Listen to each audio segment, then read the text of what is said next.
வணிகம் பண்றதுக்கு வந்து ஓகே சொல்லியிருப்பாரு. தாமஸ் ரோ அப்படின்னு சொல்றவங்க வந்து ஜஹாங்கீர் கிட்ட அந்த ஜஹாங்கீருடைய அரசவைக்கு வந்து வருகை புரிந்து, இந்த மாதிரி நாங்க வந்து வணிகம் பண்ண போறோம் அப்படின்னு சொல்லிட்டு அனுமதி கேட்கும்போது, முதல் வணிக மையத்த அவங்க அவங்க இவரும் ஓகே சொல்லிருவாரு. அவங்க முதல் வணிக மையத்த சூரத்ல வந்து ஸ்டார்ட் பண்ணிடுவாங்க.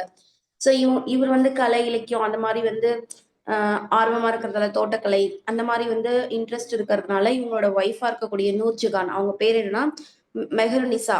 அவங்க என்ன பண்ணிருவாங்க அப்படின்னு பார்த்தோம்னா, ஃபுல் அதிகாரத்த வந்து டேக் ஓவர் பண்ணிருவாங்கன்னு பார்த்தோம். இவருடைய பையன் குஸ்ருவுக்கு வந்து ஹெல்ப் பண்ணாங்கன்ற ரீசனுக்காக இவர் என்ன பண்ணிருவாரு, அந்த சீக்கிய குருவா இருக்கக்கூடிய அர்ஜுன் சிங் அப்படின்றவங்கள தூக்குல போட்டுருவாரு. ஸோ அதனால சீக்கியர்களுக்கும் இவங்களுக்கும் நெறைய போர் நடக்கும். இவர் ஒரே ஒரு நகர் அகமது நகர வந்து கைப்பற்றுவாரு. அதுவுமே அவர் ஆட்சி முடியிற வரைக்குமே ரொம்ப அவருக்கு இடைஞ்சலாவே இருந்துட்டு இருக்கும். இவ்வளவுதான். இவரும் இவங்க அப்பா மாதிரி எல்லா மதத்தையும் சகிப்புத்தன்மையோட நடத்தினாரு அப்படின்றத பாத்துக்கலாம். அதுக்கப்புறம் என்ன அப்படின்னு பாத்தீங்கன்னா, ஷாஜஹான் 1627ல இருந்து 1658 வரைக்கும் ஓகேவா. ஜஹாங்கீரை தொடர்ந்து இளவரசர் குர்ரம் அப்படின்னு சொல்லுவாங்க. இவங்களுக்கு ஒரு ஒரு பேர் வருது இல்லையா. இப்ப வந்து நமக்கு சலீம் ஆஹ் நூருதீன் முகமது ஜஹாங்கீர் அப்படின்னு சொன்னோம். அப்ப ஜஹாங்கீரோட பேர் என்னன்னா சலீம் ஞாபகம் வச்சுக்கணும். அதே மாதிரி ஒருத்தருக்கும் வந்து அந்த பேருன்னு ஒண்ணு இருக்கும்ல, அதை வந்து ஞாபகம் வச்சுக்கிறோம். ஓகேவா. சசாரம் பகுதி ஆட்சி செஞ்சவங்க யாரு அப்படின்னா ஷெர்ஷா. அந்த மாதிரி வந்து ஒரு பகுதியும் பிளஸ் அவங்களோட பேர் இருக்குல்ல, அந்த இளவரசர் ஆகிறதுக்கு முன்னாடி அந்த பேர் இருக்குல்ல, அது ரொம்ப முக்கியம். குர்ரம் அப்படின்னு யார சொல்லுவாங்க அப்படின்னு பாத்தீங்கன்னா ஷாஜஹான். ஓகேவா. ஷாஜஹானுக்கு பேர் வந்து குர்ரம். இவர் வந்து ஆஹ் ஒரு அதிகார போராட்டத்திற்கு பின்னர் தான் ஷாஜஹான் வந்து என்ற பெயருடன் அரசராக பொறுப்பேற்கிறாரு. ஷாஜஹான் அப்படின்றதுக்கான அரசன் என்ன அப்படின்னு பாத்தீங்கன்னா உலகத்துக்கே அரசன் அப்படின்னு அர்த்தமா. ஓகேவா. ஷாஜஹான்னா உலகத்தை இப்ப நம்ம ஜஹாங்கீருக்கு வந்து உலகத்தை கைப்பற்றுபவர் அப்படின்னு பார்த்தோம். சலீம் நூருதீன் முகமது ஜஹாங்கீர் அப்படின்றது வந்து அந்த ஜஹாங்கீர்னா உலகத்தையே இவர் வந்து கைப்பற்றிடுவாரு அப்படின்றத பார்த்தோம். அதுவே வந்து நம்ம பாபர் அப்படின்னா ஆஹ் ஜாகிருதீன் முகமது பாபர். இந்த ஜாகிருதீன் அப்படின்றதுக்கானது நம்பிக்கையை காப்பவர். ஓகேவா. இப்ப இது என்னன்னா உலகை கைப்பற்றுபவர் அப்படின்னு ஒண்ணு பார்த்தோம். இப்ப இதுல என்ன அப்படின்னா 3 பேத்துக்கும் ஒண்ணு வந்திருக்குல்ல, அது 3மே நீங்க வந்து பார்த்து வச்சுக்கணும். இந்த ஜஹாங்கீருக்கு வந்து குர்ரம் அப்படின்னு சொல்லுவாங்க. அதுக்கப்புறம் என்னது, சாரி ஜஹாங்கீருக்கு கிடையாது, இவருக்கு ஷாஜஹானுக்கு வந்து குர்ரன்னு சொல்லுவாங்க. உலகத்தின் அரசனா இருக்காரு இவரு. ஆமா தானே. இவர் தானே இதெல்லாம் கட்டுறாரு. அதனால இவர் எல்லாருக்குமே தாஜ்மஹால் கட்டுறதுனால இவர் உலகத்துக்கே வந்து ஒரு அரசன் தான். இவர மாதிரி கட்டணும் இவர மாதிரி கட்டணும்னு எல்லாரும் ஆசைப்படுவாங்க அப்படின்னு ஞாபகம் வச்சுக்கோங்க. குர்ரம். அதுக்கப்புறம் ஆட்சி பொறுப்பாளர் ஆகுறாரு. அகமது நகருக்கு எதிராக படையெடுத்த அவர் 1632 அதை இணைத்துக் கொண்டார். ஏன்னா இவங்க அப்பா வந்து அகமது நகரை வந்து கைப்பற்றினாலும் அது ஒரு பிரச்சனைக்குரிய இடமாவே தானே இருந்தது. அதுக்கப்புறம் 32ல இந்த ஷாஜகான் என்ன பண்றாருன்னா அந்த அகமது நகரை இவர் கூட இணைச்சுக்கிறாரு. பிஜப்பூரும் கோல்கொண்டாவும் கைப்பற்றினாரு. இந்த சமயத்துல சில மராத்திய போர் தளபதிகள் குறிப்பாக ஷாஜி பான்ஸ்லே அப்படின்னு சொல்லுவாங்க, சிவாஜியினுடைய அப்பா. அவர் போன்ற இந்த மாதிரி இந்த ஷாஜி பான்ஸ்லே போன்றோர் தக்கான அரசர்களிடம் பணியில் வந்து சேர்றாங்க. இவர்கள் மராத்திய வீரர்களை கொண்ட அணிகளுக்கு பயிற்சி வந்து அளிக்கிறாங்க. ஓகேவா. அந்த மராத்திய வீரர்களுக்கு இவங்க என்ன பண்றாங்க, பயிற்சி அளிக்கிறாங்க. இங்க தக்கான அரசர்கள் கிட்ட இவங்க பணியில சேர்ந்து மராத்திய வீரர்களுக்கு பயிற்சி அளிச்சிட்டு இருக்காங்க. முகலாயர்களுக்கு எதிராக போரிட இவங்க போறாங்க. இதனால் தக்காணத்தில் மராத்தியர்களையும் சேர்த்து முகலாயர்களுக்கு எதிராக ஒரு நீண்ட நெடிய எதிர்ப்பு வந்து உருவாச்சு. அதுக்கப்புறம் சமய விஷயங்கள்ல ஷாஜகான் சகிப்தன்மை அற்றவராக விளங்கினார். அப்படின்னா என்னன்னா ஷாஜகான் வந்து இந்துக்களையோ இல்ல மத்த சமயத்தை சேர்ந்தவங்களையோ வந்து அக்செப்ட் பண்ணிக்கல. முஸ்லிம்களுக்கு மட்டும்தான் என்ன பண்ணாரு, முன்னுரிமை வந்து கொடுக்குறாரு. இதுதான் சமய அந்த இது வந்து அற்றவரா விளங்குறாரு. இவருடைய ஆட்சி காலத்தில் வந்து முகலாய புகழ் அதன் உச்சத்தை எட்டியது. அது வந்து பாடத்தின் அடித்த பகுதியில் விரிவாக எடுத்துரைக்கப்பட்டது அப்படின்னு சொல்லியிருக்காங்க. 1657 32ல பிஜப்பூர் வந்து கோல்கொண்டா இது பண்றாரு அப்படின்றத பாக்குறோமா. அகமது நகர் வந்து 32ல இணைச்சுக்கிட்டாரு. 1657ல ஷாஜகான் நோய்வாய்ப்பட்டதை தொடர்ந்து அவருடைய 4 மைந்தர்களுக்குள் வாரிசு மைந்தர்கள் இருக்காங்க இல்லையா. சோ அவங்க 4 பசங்களுக்குள்ள என்ன ஆச்சுன்னா வாரிசுரிமை போர் வந்து வெடிக்குது. 57ல இவருக்கு உடம்பு சரியில்லை. இதுக்கு அப்புறம் யார் வரப்போறாங்க அப்படின்ற ஒரு போட்டி வந்து வருது. தம்முடைய 3 சகோதரர்களான தாரா, சூஜா, முராத் ஆகியோரை கொன்று அவுரங்கசீப் என்ன பண்ணாருன்னா வெற்றி பெற்றார். தம் வாழ்நாளின் இறுதி 8 ஆண்டுகளை வந்து ஷாஜகான் ஒரு கைதியாக ஆக்ரா கோட்டையில் ஆஹ் ஷா பர்ஜ் அப்படின்ற அரண்மனையில் வந்து என்ன பண்றாருன்னா கழிக்கிறாரு அப்படின்னு சொல்றாங்க. ஓகேவா. அப்பெல்லாம் வந்து ஆட்சி வேணும் அப்படின்னா என்ன வேணா பண்ணுவாங்க. இங்க பாருங்க, இந்த அவுரங்கசீப் இருக்காருல்ல, இவர் வந்து ஆட்சிக்கு வராரு. நம்ம இதுக்கு முன்னாடி வந்து யார பார்த்தோம் ஃபர்ஸ்ட், பாபருக்கு அப்புறம் ஹுமாயூன் வந்தார்ல, அவருக்குமே என்ன பண்ணிருப்பாங்கன்னா 3 சகோதரர்கள் இருப்பாங்க. தம்ரான், ஹிண்டல், அஸ்காரி. இவங்க 3 பேரையுமே சேர்த்து தான் அவர் ஆட்சிக்கு கூட்டிட்டு வருவாரு. ஆனா இவர் தலைநகரை எடுத்துக்குவாரு. மத்த இடத்த வந்து இவங்களுக்கு பிரிச்சு கொடுத்திருப்பாரு. அப்பயும் அவங்களுக்கு வந்து ஆசை அடங்காது. என்ன பண்ணிருப்பாங்க, சதி திட்டம்லாம் தீட்டி அந்த டெல்லியை வந்து கைப்பற்றணும் அப்படின்னு சொல்லி நினைச்சிருப்பாங்களா. அதே மாதிரி இன்னொருத்தரும் இந்த மாதிரி ஆட்சிக்கு வர்றதுக்கு வந்து தன்னுடைய சகோதரர்களோட போட்டி போட்டு வராரு. அது யாரு அப்படின்னு பாத்தீங்கன்னா இந்த அவுரங்கசீப் தான். ஷாஜஹானுக்கு இந்த 4 பசங்க இருப்பாங்க. இவங்கள தாரா, சூஜா, முராத் இவங்க 3 பேரையும் என்ன பண்ணிட்டாங்கன்னா கொன்னுட்டாங்க. யாரு, அவுரங்கசீப் கொன்னு இவர் வந்து என்ன பண்றாருன்னா ஆட்சிக்கு வராரு. ஓகேவா. 1657ல ஷாஜகான் உடம்பு சரியில்லை அவருக்கு. சோ இவருக்கு அப்புறம் யார் ஆட்சிக்கு வர்றது அப்படின்னு சொல்லிட்டு ஒரு பெரிய ஒரு சண்டை வருது. அப்ப இனிமே வந்து வெயிட் பண்ணா வந்து சரி வராது அப்படின்னு சொல்லிட்டு அவுரங்கசீப் என்ன பண்றாருன்னா அவங்களோட 3 பிரதர்ஸை வந்து கொன்னுட்டாரு. யாரு, தாரா, சூஜா, முராத் அப்படின்றவங்கள. ஓகேவா. இப்ப வந்து இவர் வந்துட்டாரா, 8 வருஷம் அவர் உடம்பு சரியில்லை இன்னும், ஆனா சாகல. ஆனா 8 வருஷம் என்ன பண்ணிட்டாரு அப்படின்னு பாத்தீங்கன்னா அந்த ஆக்ரால இருக்கக்கூடிய அரண்மனையில என்ன பண்ணிட்டாருன்னா போட்டு அடைச்சிட்டாரு. அங்க பேர் என்ன, ஷா பர்ஜித் ஷா பர்ஜ் அப்படின்ற இடத்துல வந்து என்ன பண்ணிட்டாங்க அப்படின்னு பாத்தீங்கன்னா போட்டு அந்த அரண்மனையிலேயே வந்து போட்டு 8 வருஷமா அவர் அந்த அரண்மனையில தான் இருந்தாரு. அதுக்கப்புறம் பாத்தீங்கன்னா இப்ப அவுரங்கசீப் 1657 சாரி 58லே, ஏன்னா 57 உடம்பு சரியில்லை, 58லே இவர் வந்துட்டாரு. 1707 வரைக்கும் அவுரங்கசீப் தான் இருந்திருக்காரு. நீங்க ஒரு வம்சம் படிக்கிறீங்க அப்படின்னா அதை தொடங்குனது யாரு, அதுல கடைசி பேரரசர் யாரு, கடைசி அரசர் யாருன்னு 3 படிச்சுக்கணும். ஓகேவா. 3மே கேட்பாங்க. அப்புறம் அந்த அந்த ஆட்சியில சிறந்த அரசர் யாரு, யாரோட ஆட்சி பீரியட்ல அது உச்சத்தை எட்டுது அப்படின்ற மாதிரி சொல்லுவாங்கல்ல அது. ஓகேவா. இப்ப இந்த அவுரங்கசீப் அப்படின்னு பாத்தீங்கன்னா இவர் தான் கடைசி அரசர். மாமன்னர்களில் கடைசி அரசரா இருக்கிற அவுரங்கசீப் தம் தந்தையை வந்து சிறைப்படுத்தி ஆட்சியை வந்து தொடங்கினாரு. ஆலம்கீர் அப்படின்னா உலகை வந்து கைப்பற்றியவர். இங்கேயும் வந்து உலகத்தை கைப்பற்றியவர் தான் சொல்லுவாங்க, இங்க உலகை கைப்பற்றியவர்னு சொல்லுவாங்க. ஜஹாங்கீருக்கும் இந்த அவுரங்கசீப்க்கும் ஒரே மாதிரி மீனிங் தான் வரும். ஜஹாங்கீர் சலீமு, இந்த அவுரங்கசீப் வந்து ஆலம்கீர். ஓகேவா. அவுரங்கசீப்னா ஆலம்கீர். ஓகேவா. அதுக்கப்புறம் வந்து என்னன்னா இதுக்குமே உலகை கைப்பற்றியவர் அப்படின்ற மீனிங் தான். இந்த ஆலம்கீர் அப்படின்ற பட்டத்தை வந்து சூட்டிக்கொண்டு அவர் தம் தாத்தா ஜஹாங்கீரை போல கலைகளின் மீது ஆர்வம் கொண்டவராகவோ இல்ல தந்தை ஷாஜஹானை போல் கட்டிடக்கலையில் வந்து நாட்டம் கொண்டவராகவோ இல்ல. தனது மதத்தை தவிர ஏனைய மதங்களை வந்து அவர் சகித்து கொள்ளவே இல்லை. இந்துக்களில் மீண்டும் அந்த ஜசியா அப்படின்ற வரியை என்ன பண்ணாருன்னா விதிச்சாரு. சோ இந்த ஜஹாங்கீரை நம்ம என்ன பார்த்தோம், ஓவியம், கலை, தோட்டக்கலை, மலர் இதெல்லாம் வந்து இன்ட்ரெஸ்ட் இருக்கிறவரு அப்படின்னு பார்த்தோம்.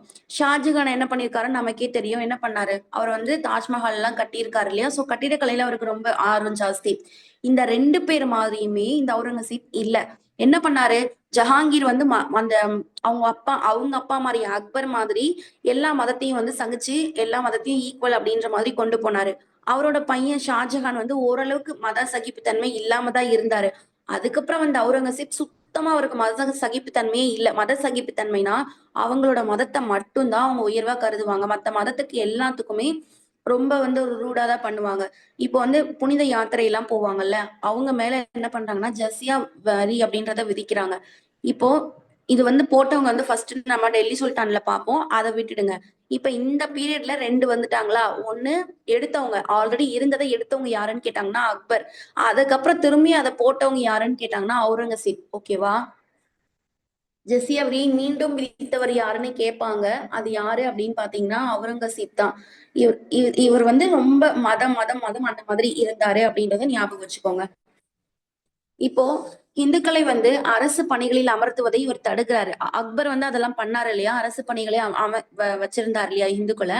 ஆனா இவர் வந்து அதெல்லாம் தடுத்துட்டாரு. 1658ல இருந்து 1681 இடைப்பட்ட காலத்தில் வட இந்தியாவிலிருந்து அவுரங்கசீப் அந்த பண்டேலர்கள், சீக்கியர்கள், ஜாட்டுக்கள், அது சாத்னாமியர்கள் ஆகியோரின் கழகங்களை வந்து இவர் அடக்குனாரு. வடகிழக்கில் அவர் மேற்கொண்ட விரிவாக்க நடவடிக்கைகள் இது எல்லாமே வந்து காமரூபாவை, அதாவது அஸ்ஸாம் சொல்றாங்க. அஸ்ஸாமுக்கு பாருங்க, காமரூபாவை சேர்ந்த ஆகோம் அப்படின்ற அரசுடன் போர் வந்து ஏற்பட காரணமா இருந்துச்சு.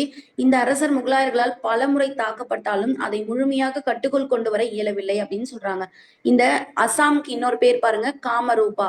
இங்க இருக்கிற ஆகோம் அப்படின்ற அரசர் கூட இவங்க என்ன பண்றாங்க, போய் போரிடுறாங்க. ஏன்னா வடகிழக்கு எல்லையை நம்ம இன்னும் விரிவுபடுத்தணும் அப்படின்னு ஆசைப்படுறாங்க. சோ போய் போர் போடுறாங்க. அப்போ அந்த ஆகோம் அப்படின்ற அரசர் வந்து ஆஹ் போட காரணமா இருக்கிறாங்க. இப்போ இந்த இந்த முகலாயர்களால நிறைய டைம் இந்த ஆகோம், அதாவது அசாம்ல இருக்க ஆகோம் அப்படின்ற பிளேஸ் வந்து என்ன இருக்குன்னா ஆகோம் அப்படின்ற அரசருடன் போரிட நேர்ந்ததுன்னு தானே சொல்றாங்க. அந்த ஆகோம் அப்படின்ற அரசரை நிறைய டைம் முகலாயர்கள் தோற்கடிச்சிருக்காங்க. அப்படி இருந்தாலும் அவரை முழுமையா அவங்களால அடக்க முடியலன்றத பாக்குறோம். அடுத்து ராஜபுத்திர மற்றும் மராத்தியருடன் கொண்டிருந்த உறவு. இவங்க எப்படி இருக்காங்க அப்படின்னு பாருங்க. அவுரங்கசீப் ராஜபுத்திரர்களின் மீது கொண்டிருந்த பகைமை அவர்களுடன் நெடுங்காலம் போருக்கு வந்து வழிவகுத்ததுன்னு சொல்றாங்க. ராஜபுத்திரர்கள்னா யாரு? முன்னாடி அரசர்கள் இருப்பாங்கல்ல, அவங்களோட பசங்க ராஜபுத்திரர்கள். ஓகேவா? அவங்க பீரியட வந்து ஒடுக்கிட்டு தானே அடுத்தடுத்து இவங்க முகலாயர்கள் வராங்க.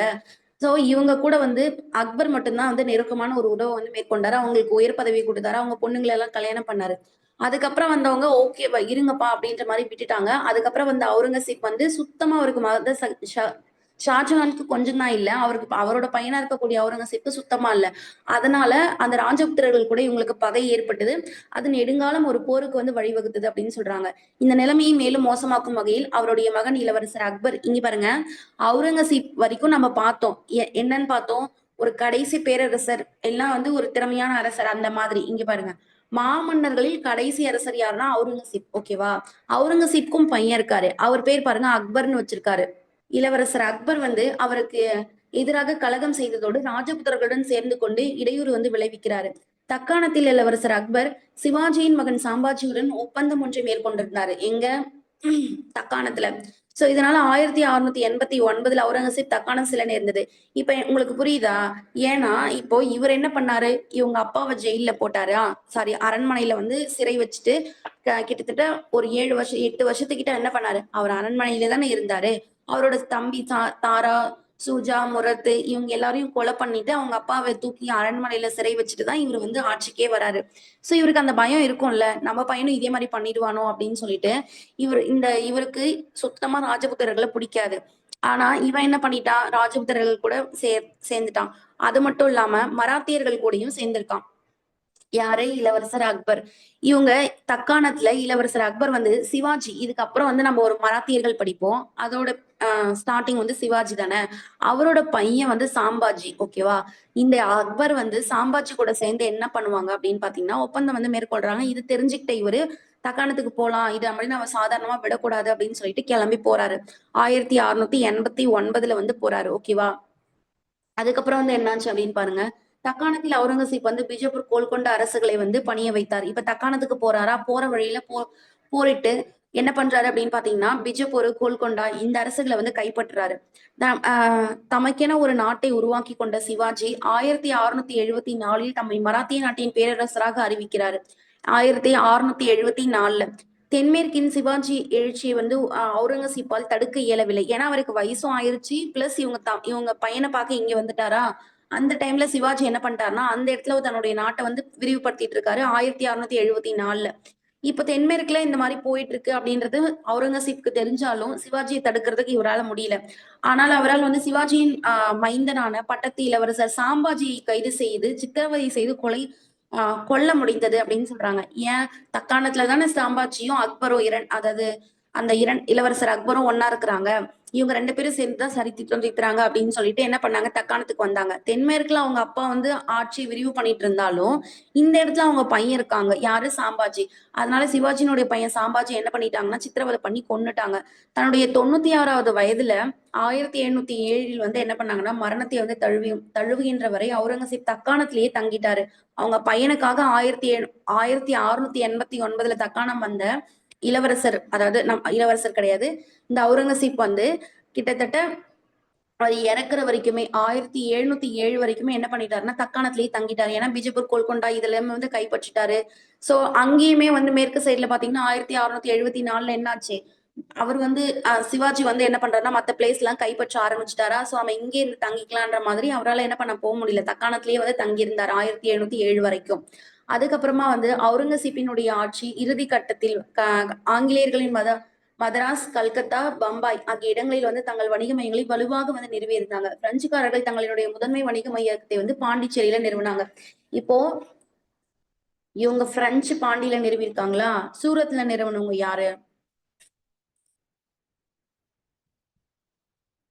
ஆங்கிலேயர்கள். ஓகேவா? போர்ச்சுகீசியர்களுக்கு அப்புறமா ஆங்கிலேயர்கள் வருவாங்க. இந்த ஆங்கிலேயர்கள் வந்து தன்னுடைய முதல் வணிக மையத்தை என்ன பண்ணிருக்காங்க அப்படின்னு பாத்தீங்கன்னா சூரத்ல வந்து நிறுவி இருக்கிறாங்க. ஓகேவா? இங்கிலாந்தரசர் ஜேம்ஸின் பிரதிநிதியா தான் தாமஸ் ரோ வந்து ஜஹாங்கீருடைய அரசவைக்கு வருகை புரிவாங்க. இதுக்கப்புறம் தான் இவங்க வந்து முதல் வணிக மையத்தை சூரத்ல வந்து நிறுவியிருக்காங்க அப்படின்றத வந்து பாக்குறோம். ஓகேவா? ஜேம்ஸினுடைய பிரதிநிதியா தான் தாமஸ் ரோ வந்து இங்க வந்திருக்காருன்றது வரைக்கும் பார்த்தோம். அதே மாதிரி இவங்களுக்கு அப்புறமா ஆங்கிலேயர்களுக்கு அப்புறமா ஆங்கிலேயர்கள் என்ன பண்ணிட்டாங்க, சூரத்ல வந்து ஸ்டார்ட் பண்ணி மதராஸ், கல்கத்தா, மும்பை இந்த 3 மாகாணங்களையும் என்ன பண்ணிட்டாங்கன்னா வலுவா வந்து அவங்களோட வணிக மையத்தை நிறுவிட்டாங்க. இவங்களுக்கு அப்புறமா வந்து ஆங்கிலேயர்களுக்கு அப்புறமா பிரெஞ்சுக்காரர்கள் வருவாங்க. இந்த பிரெஞ்சுக்காரர்கள் தன்னுடைய முதல் வணிக மையத்தை எங்கன்னா பிரெஞ்சுனா பாண்டிச்சேரி. ஓகேவா? அந்த இடத்துல நிறுவி இருக்காங்க. அடுத்து முகலாயனுடைய நிர்வாகம் எப்படி இருந்துச்சு அப்படின்னு பாருங்க. மைய நிர்வாகம், அந்த மத்திய அரசு எப்படி இருக்கும் அந்த மாதிரி. இந்தியாவினுடைய பெரும்பகுதி ஒரு உறுதியான நிர்வாகத்தை முகலாயர்கள் ஏற்படுத்தி இருந்தாங்க. முகலாய நிர்வாக கட்டமைப்பின் உயர்நிலை வந்து தலைவர், அதாவது பேரரசர் தான். சட்டங்களையும் அவங்கதான் போடுவாங்க, அதை செயல்படுத்தவங்களும் அவங்கதான். அவரே படைகளினுடைய தலைமை தளபதியா இருந்தாரு. நீதி வழங்குறவும் அவங்களே தான். அவருக்கு அமைச்சர் குழு அப்படின்னு சொல்லிட்டு ஒண்ணு இருப்பாங்க. அந்த குழுல இடம்பெற்ற முக்கியமான அதிகாரிகள் வந்து யாருன்னு அப்படின்னு பாத்தீங்கன்னா வக்கீல் அப்படின்னா பிரதம மந்திரி. ஓகேவா? இப்போ முகல்ஸ் பீரியட்ல யாரெல்லாம் அமைச்சரா இருந்திருக்காங்க, அந்த அமைச்சரவை குழுல யாரெல்லாம் இருந்தாங்க அப்படின்னு பாருங்க. வக்கீல் அப்படின்னா யாருன்னா பிரதம அமைச்சர். ஓகேவா? பிரதம மந்திரி. அடுத்து வந்து வஜீர் அல்லது திவான் அப்படின்னு சொல்லியிருக்காங்க. இது வந்து வருவாய்த்துறை அல்லது மற்றும் செலவுகள் அப்படின்னு இது ரெண்டுமே பார்த்துப்பாங்க. வஜீர் அல்லது திவான். ஓகேவா? ஃபர்ஸ்ட் வந்து என்ன பார்த்தோம், வக்கீல் இப்படின்னா பிரதம மந்திரி. வஜீர் அல்லது திவான் அப்படின்னா அது வந்து வருவாய்த்துறை வந்து பார்த்துப்பாங்க. செலவுகளையும் வருவாய் மற்றும் செலவு வந்து பாக்குறவங்க வஜீர், அதுக்கப்புறம் திவான். அடுத்து வந்து என்னன்னாக்கா மீர் பாக்ஷி அப்படின்னு சொல்லிட்டு இருக்காங்க. இவங்க வந்து ராணுவத்துறை அமைச்சரா இருக்காங்க. மீர் பாக்ஷி. ஓகேவா? மீர் பாக்ஷி அப்படின்னா அவங்க என்னது, ராணுவத்துறை அமைச்சர். அடுத்து வந்து மீர் சமான் அப்படின்னு சொல்லியிருக்காங்க. இவங்க அரண்மனை நிர்வாகத்தை வந்து கண்காணிக்கிறவங்க. அடுத்து குவாஜி தலைமை நீதிபதி ஆவார். குவாஜி அப்படின்றவங்க தலைமை நீதிபதி. அடுத்து சதாவுஸ் சுதார் அப்படின்றவங்க இஸ்லாமிய சட்டங்களை, அதாவது சாரியா அப்படின்னு சொல்லியிருக்காங்க, நடைமுறைப்படுத்துவாங்க. இதெல்லாம் ரொம்ப முக்கியம். இவங்க அதாவது முகல்ஸ் பீரியட்ல யார் யாரு அமைச்சரவை குழுல இருந்தாங்க அப்படின்றது நம்ம பார்த்துதான் வச்சுக்கணும். 4 வாட்டி படிங்க, ஞாபகம் வந்துடும். ஓகேவா?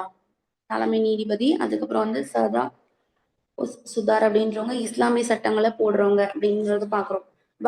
இப்ப வக்கீல் அப்படின்னா என்னது, பிரதம மந்திரி அப்படின்னு சொல்லியிருக்காங்களா. வஜீர் அல்லது திவான் அப்படின்னா வருவாய் அல்லது செலவு.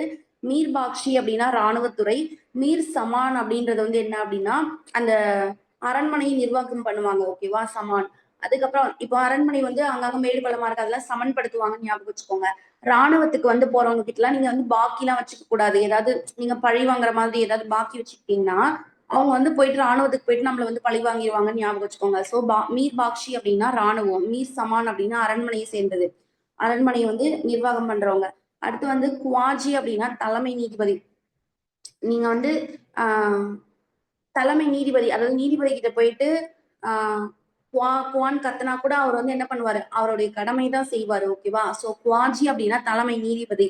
அடுத்து வந்து சதாவுஸ் சுதார் அப்படின்னா இஸ்லாமிய சட்டங்களை வந்து என்ன பண்ணுவாங்க, நடைமுறைப்படுத்தியவர்.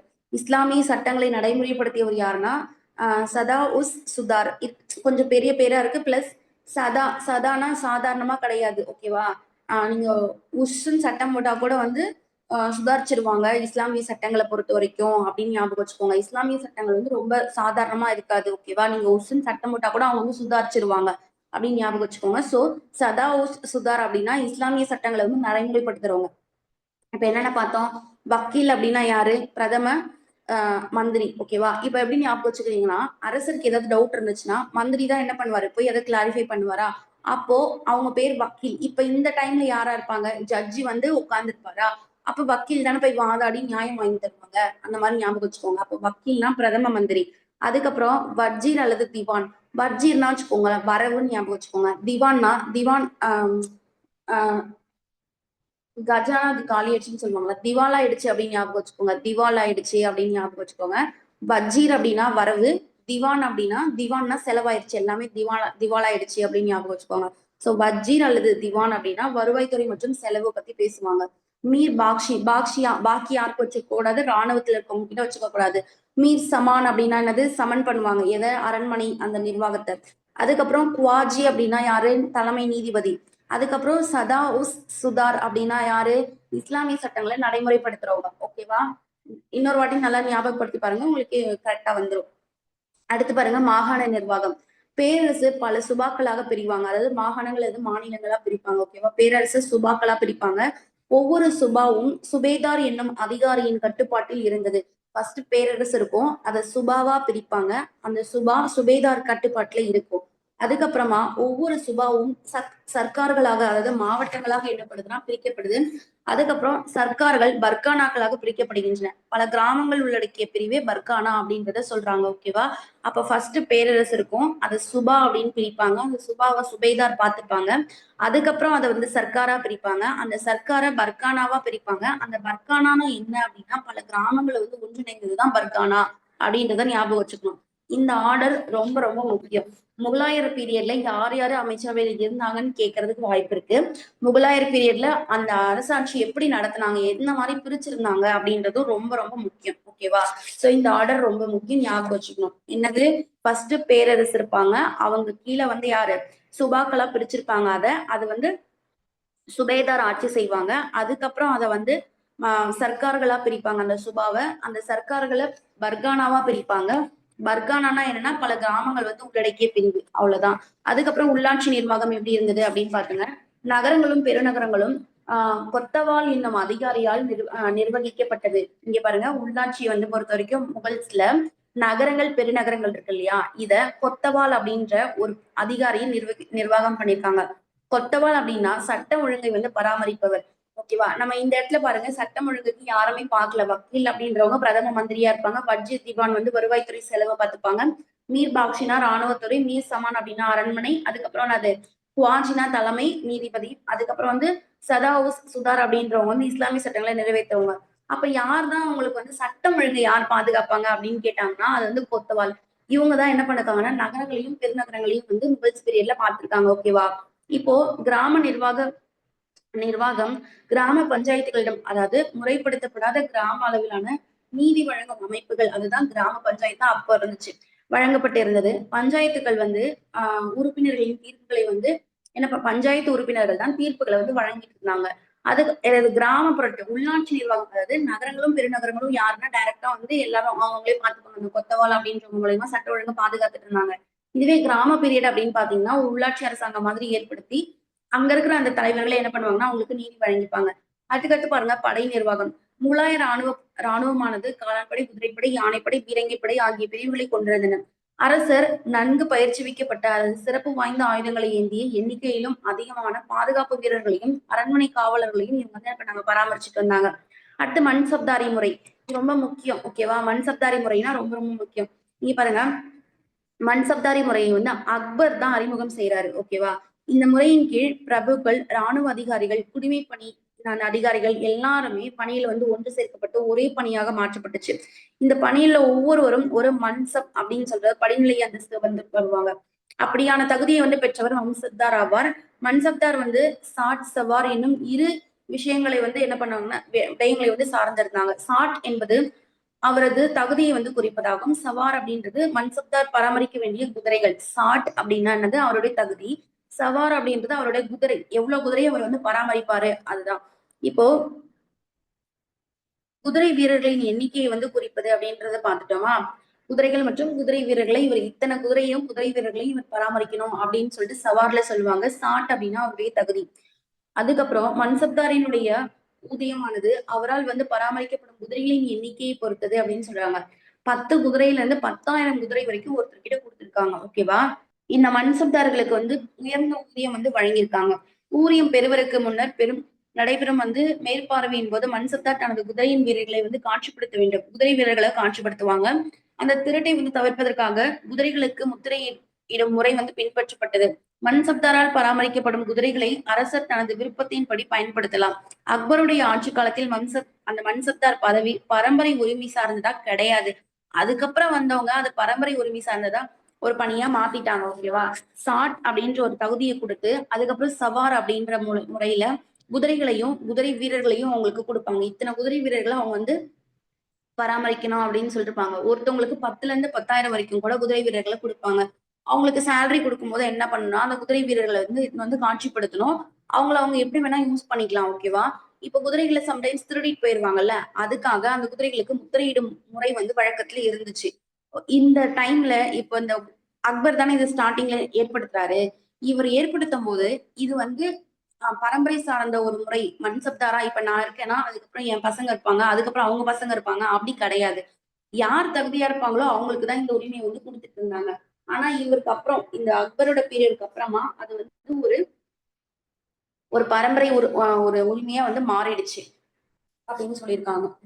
அக்பரின் ஆட்சியின் போது நிலவருவாய் நிர்வாகம் சீரமைக்கப்பட்டது. அக்பரின் வருவாய்த்துறை அமைச்சரான ராஜா தோடர்மால் ஷெர்ஷா அறிமுகம் செய்த முறையை வந்து பின்பற்றினார். ஷெர்ஷா யாரு? ஷெர்ஷா சூரி வந்து ஆஹ் ஹுமாயூனுடைய பீரியட்ல வந்து பாதியில வருவார்ல, சூர் வம்சத்தை சேர்ந்தவர். அவர் வந்து ஒரு கிட்டத்தட்ட ஒரு 4 to 5 இயர்ஸ் தான் வந்து ஆட்சி பண்ணியிருப்பாரு. ஆனா நிறைய வந்து பண்ணியிருப்பாரு அப்படின்றத பார்த்தோம். நில சீர்திருத்தத்துல நாணயங்களை வந்து முறைப்படுத்துறது, இந்த மாதிரி நிறைய விஷயங்களை அவர் வந்து பண்ணியிருப்பாரு இல்லையா? அவர் அறிமுகம் செய்த முறையை வந்து பின்பற்றினா ராஜா தோடர்மால் என்ன பண்ணுவாங்க, அதாவது அக்பரோட பீரியட்ல நிறைய விஷயங்கள் இவருமே பண்ணியிருப்பாரு. ஓகேவா? இவருக்கு நிறைய லாங் டியூரேஷன் இருந்திருக்கும் ஆட்சி பண்றதுக்கு. அக்பரினுடைய வருவாய்த்துறை அமைச்சர் யாருன்னு கேட்டாங்கன்னா ராஜா தோடர்மால். இவரு ஷெர்ஷாவினுடைய அந்த அறிமுகம் செய்த முறையில பின்பற்றுறாரு. அந்த முறை மேலும் வந்து சீர் செய்யறாங்க. தோடர்மாலினுடைய ஜப்து முறை வந்து வடக்கு வடமேற்கு மாகாணங்களில் நடைமுறைப்படுத்தப்பட்டது. இந்த முறையின்படி நிலங்கள் அளவை செய்யப்பட்டு அவற்றின் இயல்புக்கும் பலத்திற்கும் ஏற்றவாறு வகைப்படுத்தப்பட்டன. 10 ஆண்டு காலத்திற்கு ஜப்து அதுக்கு பேரு. ஓகேவா? நிலங்களை வந்து கரெக்டா அந்த இயல்புக்கு ஏத்த மாதிரி அதனுடைய பலத்துக்கு ஏத்த மாதிரி என்ன பண்றாங்கன்னா வகைப்படுத்துறதுக்கு பேரு ஜப்து. 10 ஆண்டு காலத்திற்கு சராசரி விளைச்சலில் 10 வருஷத்துக்கு அவங்க எவ்வளவு சராசரியா விளையுதோ அதுல 3ல 1 பங்கு என்ன பண்ணணும்னா அரசுக்கு வந்து அவங்க வரியா செலுத்தணும் அப்படின்னு சொல்லிட்டு சொல்லியிருக்காங்க. அதுக்கப்புறம் அந்த ஷாஜகானினுடைய காலத்தில் அல்லது ஜப்தி இந்த முறை வந்து தக்கான மாகாணங்களிலும் என்ன பண்ணுதுன்னா நீட்டிக்கப்பட்டது அப்படின்றத சொல்லியிருக்காங்க. ஓகேவா? வடக்கு வடமேற்கு மாகாணங்களை தான் ஃபர்ஸ்ட் ஜப்தை வந்து நடைமுறைப்படுத்தினாங்க. அதுவே ஷாஜகான் பீரியட்ல இந்த முறை வந்து தக்கான மாகாணங்களுக்கும் என்ன பண்ணாங்க, நீட்டிச்சாங்கன்றத சொல்லியிருக்காங்க. அப்போ இவங்களுடைய வருவாய்த்துறை வந்து அக்பரோட வருவாய்த்துறை அமைச்சர் யாருன்னு கேட்டாங்கன்னா ராஜா தோடர்மால். இவரு ஷர்ஷாவினுடைய அந்த அறிமுகம் செய்த வருவாய்த்துறை அதை ரிலேட்டடா அதை வந்து என்ன பண்ணாருன்னா பின்பற்றிதான் இது பண்ணாரு. அதை கொஞ்சம் சீர் செஞ்சு யூஸ் பண்ணிக்கிட்டாங்க. ஜப்து அப்படின்ற முறையை வடக்கு வடக்கு மற்றும் வடமேற்கு மாகாணங்கள்ல அறிமுகப்படுத்துறாங்க. இதுபடி நிலத்தை வந்து சீர் செஞ்சு 10 வருஷத்துல அவங்களுடைய சராசரி விளைச்சல்ல 1/3 அதாவது 1/3 பங்கு என்ன பண்ணணும்னா அரசுக்கு வந்து வரியா கொடுக்கணும் அப்படின்றத சொல்லியிருப்பாங்க. இப்ப வடக்கு வடமேற்கு பார்த்தோம் இல்லையா? அதுக்கப்புறம் தக்கான மாகாணங்கள்லயும் ஷாஜஹானோட பீரியட்ல என்ன ஆச்சு அப்படின்னு பாத்தீங்கன்னா பரவுச்சுன்ற பாக்குறோம். முகலாய பேரரசர் பழமையான இக்தா முறையை ஜாகீர் என புதிய பெயரிட்டு என்ன பண்ணாங்க, செயல்படுத்தினாங்க. இக்தா முறையை திரும்பியும் என்ன பண்றாங்கன்னா ஜாகீர் அப்படின்னு பெயர் போட்டு செயல்படுத்துறாங்க.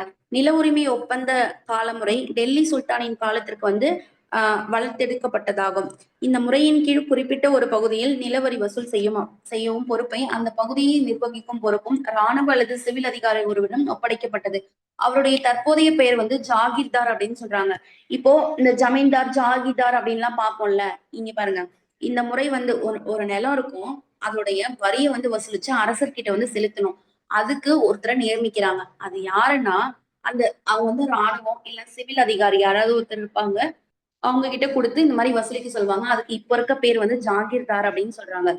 இப்போ தங்களது ஊதியத்தை பணமாக பெறாத ஒருவர் மன்சப்தாரும் ஜாகீர்தார் ஆவார். யாரெல்லாம் ஊதியமா வந்து பணமாக பெற மாட்டாங்க அவங்க எல்லாருமே மன்சப்தார் அல்லது ஜாகீர்தார் அப்படி மன்சப்தாரும் ஜாகீர்தார் ஆவார். ஜாகீர்தார் தம் அதிகாரிகள் வந்து மூலமாக நிலவரிவாய் வசூல் அந்த அதிகாரிகள் மூலமாக நிலவரிவாய் என்ன பண்ணுவாங்க, வசூல் செய்வாங்க. மாவட்ட அளவிலாக வரி வசூலிக்கும் அதிகாரம் வந்து அமில் அமில் குஜார் அப்படின்றவங்க தான் மாவட்ட அளவுல வரி வசூல் செய்வாங்க. ஓகேவா? அமில் குஜார். அவருக்கு பொட்டதார் கணுங்கோ பட்டவாரி முக்காதம் போன்ற துணைநிலை அதிகாரிகளும் உதவி செஞ்சிருக்காங்க. அமில் குஜார் அப்படின்னா மாவட்ட அளவுல வரி வசூல் செய்யறவங்க. அடுத்து பாருங்க, ஜமீன்தாரி முறை. நில உரிமையாளர்களிடமிருந்து அந்த நிலவரியை வசூலிக்க பணியமர்த்தப்பட்டவர்களே ஜமீன்தார்கள். இந்த ஜமீன்தார்கள் வந்து முகலாய அதிகாரிகள் படை வீரர்கள் ஆகியோரின் உதவியுடன் நிலவரிவாய் வசூல் செஞ்சாங்க. சட்டம் ஒழுங்கு அமைதி ஆகியவற்றுடன் எல்லாத்தையும் பாதுகாக்கிறாங்க. உள்ளூர் அளவிலான தலைவர்களும் சிற்றரசர்களும் ஜமீன்தார்களும் இப்போ அந்த உள்ளூர் அளவிலான தலைவர்கள் இருக்காங்கல்ல அவங்களும் சிற்றரசர்களும் ஜமீன்தார்கள் என்றே அழைக்கப்படுறாங்க. ஆனால் 11ஆம் நூற்றாண்டின் இறுதி பகுதியில் ஜமீன்தார்களுக்கு தங்களது ஜமீன் பகுதிகளின் மீது பரம்பரை உரிமை வழங்கப்பட்டுருச்சு. அப்புறம் வரி வசூல் பணிகளை வந்து செய்வதற்காக படைகளை வந்து வைத்துக் கொள்ளும் அதிகாரமும் அவங்களுக்கு வழங்கப்பட்டுட்டாங்க. சோ அறிஞர்களும் இறைப்பணியில் வந்து ஈடுபட்டுள்ள பெரியோர்களுக்கும் சமயம் சார்ந்த நிறுவனங்களுக்கும் அரசர் வந்து நிலங்களை வழங்கினர். வரி விலக்கு வந்து அளிக்கப்பட்ட இந்த நிலங்களுக்கு சுய ஊர்கள் என்று அழைக்கப்பட்டன. சுய யூர்கள். இந்த மாதிரி இப்போ இதுல என்ன சொல்லியிருக்காங்க அப்படின்னு பாத்தீங்கன்னா, ஜமீன்தாரி இப்போ ஒரு ஒரு ஊர் இருக்குன்னு வச்சுக்கோங்க. அந்த ஊர்ல நிறைய பேர்கிட்ட நிலம் இருக்குமா, அந்த நிலத்துல விளையறதுக்கு ஏத்த மாதிரி வரி வந்து அரசுக்கு செலுத்தணும். டைரக்டா வந்து அரசுக்கு வரி செலுத்துறது ஒரு முறை. ஆனா ஜமீன்தார்கள் அப்படின்னு சொல்லிட்டு ஒரு இடைத்தரகர்களை வச்சு நீங்க வரி வாங்கி எங்ககிட்ட கொடுங்க அப்படின்ற மாதிரி அரசர்கள் வந்து நியமிச்சிருப்பாங்க. அவங்க என்ன பண்ணுவாங்க அப்படின்னா, ஸ்டார்ட்டிங்ல வந்து வரி வாங்கி குடுத்துட்டு இருப்பாங்க. போக போக அந்த அவங்களுக்குன்னு ஒரு வீடு, அரண்மனைலாம் இருந்திருக்கும்ல, அந்த இடமெல்லாம் அவங்களுக்கே சொந்தமாயிடுச்சு. ஓகேவா? அதுக்கப்புறம் என்ன ஆகுது அப்படின்னு பார்த்தீங்கன்னா, இ சமயம், இறைப்பணி இந்த மாரி செய்றவங்களுக்கு நிலம் வந்து ஃப்ரீயா குடுக்குறாங்க. அதுக்கு அவங்க வரி செலுத்த வேண்டிய அவசியம் கிடையாது. ஓகேவா? அந்த மாதிரியான நிலங்கள வந்து வரி விலக்கு அளிக்கப்பட்ட நிலங்கள் அப்படின்னு சொல்லியிருப்பாங்க. அதுக்கு சுய யூர்கள் அப்படின்னு சொல்லியிருக்காங்க. சுய யூர்கள். அந்த வரி விலக்கு அளிக்கப்பட்ட நிலங்களோட பேரு. அடுத்து வந்து சமய கொள்கை அப்படின்னு பாத்தீங்கன்னா, முகலாய பேரரசர் இஸ்லாமை வந்து பின்பற்றுவாங்க. தம்முடைய சமய கொள்கையின் அக்பர் மிகவும் வந்து முற்போக்கானவராகவும், தாராள மனப்பான்மை கொண்டவராகவும் வந்து மனப்பாங்கு கொண்டவராகவும் இருந்திருக்காரு. ஆமா நம்ம பார்த்தோம்ல. அக்பர் வந்து என்னோடது வந்து உயர்ந்த சமயம் தான்.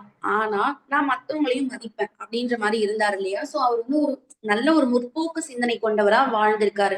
அதுக்கப்புறம் பாருங்க, அக்பரினுடைய அந்த அவையில் போர்ச்சுகீசிய கிறிஸ்தவ பாதிரியாரும் மிகவும் வந்து விரும்பத்தக்கவர்களாக இருந்திருக்கிறாங்க. அவர் வந்து இந்துக்களுக்கும் ராஜா தோடர்மால், பகவான் தாஸ் அப்படின்னு சொல்லிட்டு நிறைய பேரை வந்து அவருடைய அமைச்சரவையில வச்சிருக்காரு.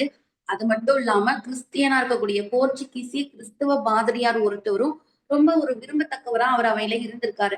அக்பர் அனைத்து மதங்களிலும் உள்ள சிறந்த கொள்கைகளை என்ன பண்ணாங்கன்னா ஒருங்கிணைச்சு தீன் கிலா தீன் கிலாகி அப்படின்னு சொல்லிட்டு என்ன பண்ணாங்க, தெய்வீக மதம் அப்படின்ற ஒரே சமயத்தை உருவாக்க முயன்றாரு. ஓகேவா? இது ரொம்ப முக்கியம். அக்பர் வந்து ஓகே எல்லா மதமுமே சிறந்த மதம் தான்.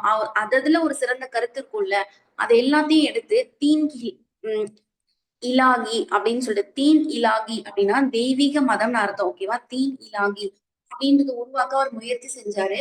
அவருடைய கொள்கைய ஜஹாங்கீரும் ஷாஜகானும் அவரோட பையன் ஜஹாங்கீர் அதுக்கப்புறம் வந்து ஷாஜகான். ஓகேவா? இவங்க எல்லாம் என்ன பண்ணாங்கன்னா பின்பற்றினாங்க. ஆனா அவுரங்கசீப் என்ன பண்ணாருன்னா தன்னுடைய முன்னோர்களினுடைய தாராள கொள்கையை மறுத்துட்டாரு. அதுக்கப்புறம் முன்னரே குறிப்பிட்டது போல இந்துக்களின் மீது ஜசியா வரியையும் பயணிகளின் மீதான வரியையும் இவர் மீண்டும் விதிச்சிட்டாரு. அதுக்கப்புறம் ஏனைய மதங்களின் மீதான வரியின் சகிப்புத்தன்மையின்மை மக்களிடையே அவர் வந்து விரும்பத்தக்கவராக வந்து ஆக்கியது. இந்த மாதிரி மத்த மதங்களை வந்து அவர் சகிச்சு கொள்ளாதது மக்கள் கிட்ட இவர் வந்து ரொம்ப கொடூரமான அரசன், இவரை வந்து யாருக்கும் பிடிக்காதுன்ற மாதிரி ஆக்கிக்கிட்டாரு அப்படின்றத சொல்றாங்க. கட்டிடக்கலை. இப்ப தீன் இலாஹி ரொம்ப முக்கியம். ஓகேவா? சுய ஊர்கள் அப்படின்னா வரி விலக்களிக்கப்பட்டது. அமல் குஜார் அப்படின்றது மாவட்ட அளவிலான வசூல் செய்யறவங்க. அடுத்து ஜாகிர்தார் அப்படின்னா மன்சப்தார் எல்லாருமே ஜாகிர்தார் தான் அப்படின்றத பாக்குறோம். அதுக்கப்புறம் ஜப்தி இது வந்து என்னன்னா ஷாஜகான் காலத்துல ஜப்தி அல்லது வந்து தக்காணத்துக்கும் பரவுச்சு அப்படின்றத பாக்குறோம். அதுக்கப்புறம் வந்து என்னது இந்த மன்சப்தார் வந்து யார் உருவாக்குனாங்கன்னா அக்பர். மன்சப் அப்படின்றது படிநிலை. சாட் சவார் அப்படின்னு சொல்லுவாங்க. சாட்னா தகுதி, சவார்னா அவங்க கிட்ட எவ்வளவு குதிரை வீரர்களும் குதிரையும் இருக்கும் அப்படின்றத வந்து சொல்லுவோம். கொத்தவால் அப்படின்னா நகரங்களையும் பெருநகரங்களையும் இவங்க தான் பாதுகாத்துப்பாங்க அப்படின்றத பாக்குறோம். ஓகேவா? பேரரசர் வந்து அத நகரத்தை வந்து என்ன பண்ணிருப்பாங்க, சுபாக்களா பிரிச்சிருப்பாங்க. அதுக்கப்புறம் அதை வந்து உம் இது சர்க்கார்களா பிரிப்பாங்க. சர்க்காரை வந்து பர்கானாவா பிரிப்பாங்க அப்படின்ற மாதிரி பார்ப்போம் இல்லையா? பேரரசு, சுபா, அந்த சுபேதார் ஆட்சி செய்வாங்க. அதுக்கப்புறம் சர்க்கார், அதுக்கப்புறம் இருக்கிறத வந்து பர்கானாவா பிரிச்சிருப்பாங்க. பர்கானா பல கிராமங்கள் ஒண்ணு சேர்ந்தது. இதெல்லாம் பார்த்துட்டோமா? இதுக்கப்புறம் பாருங்க கட்டிடக்கலை. பாபர் வந்து பாரசீக கட்டிடக்கலை முறையை இந்தியாவில் அறிமுகப்படுத்தினாரு. பாபர் தான் பாரசீக கட்டிடக்கலையை இந்தியாவில் அறிமுகப்படுத்துறாரு. ஆக்ரா, அடுத்து வந்து யானா, டோலாப்பூர், குவாலியர் மற்றும் கியூல் அப்படி இதெல்லாம் என்னன்னா அலிகார் அப்படின்றதுதான் கியூல் சொல்றாங்க. போன்ற பகுதிகளில் கட்டிடங்களை வந்து இவர் கட்டுறாரு. ஆனால் அவற்றில் சில கட்டிடங்கள் மட்டுமே தற்போது இருக்குது. ஹுமாயூன் இருக்காருல்ல, அவர் வந்து டெல்லி அரண்மனையை தீனியா பானா அப்படின்னு சொல்லிட்டு இது பின்னாளில் வந்து ஷெர்ஷாவினால் இடிக்கப்பட்டிருக்கக்கூடும் என அறியப்படுகிறது. அதாவது இந்த பாரசீக பாணியில வந்து இந்த ஹுமாயூன் இருக்கார் இல்லையா, இவருமே வந்து கட்டியிருக்காரு. பாபர் வந்து பாரசீக பாணி இந்தியாவில் அறிமுகப்படுத்தி இந்த இடங்கள் எல்லாம் கட்டினாரு. ஆகரா, யானா, டோலக்பூர், குவாலியர், கியூலு, அதாவது அலிகார் அப்படின்னு சொல்றாங்க. இந்த இடம் எல்லாம் கட்டியிருப்பாரு. அதுல இப்ப கொஞ்சம் மட்டும் தான் இருக்கு.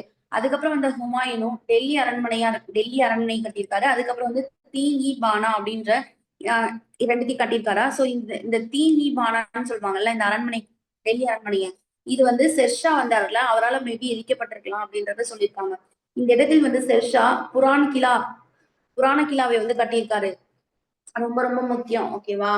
புராண கிலாவை வந்து யாரு கட்டினாங்க அப்படின்னு கேட்பாங்க. அது வந்து நம்மளோட ஷெர்ஷா வந்து கட்டியிருக்காரு. அக்பர் கட்டியிருப்பாங்க, ஞாபகம் வச்சுக்கோங்க. பதைப்பூர் சிக்ரி அப்படின்ற ஒரு கட்டப்பட்ட இபதத் கானா அப்படின்ற மண்டபத்துல என்ன பண்ணிருப்பாங்கன்னா, எல்லா அறிஞர்களும் ஒண்ணு கூடி பேசியிருப்பாங்க.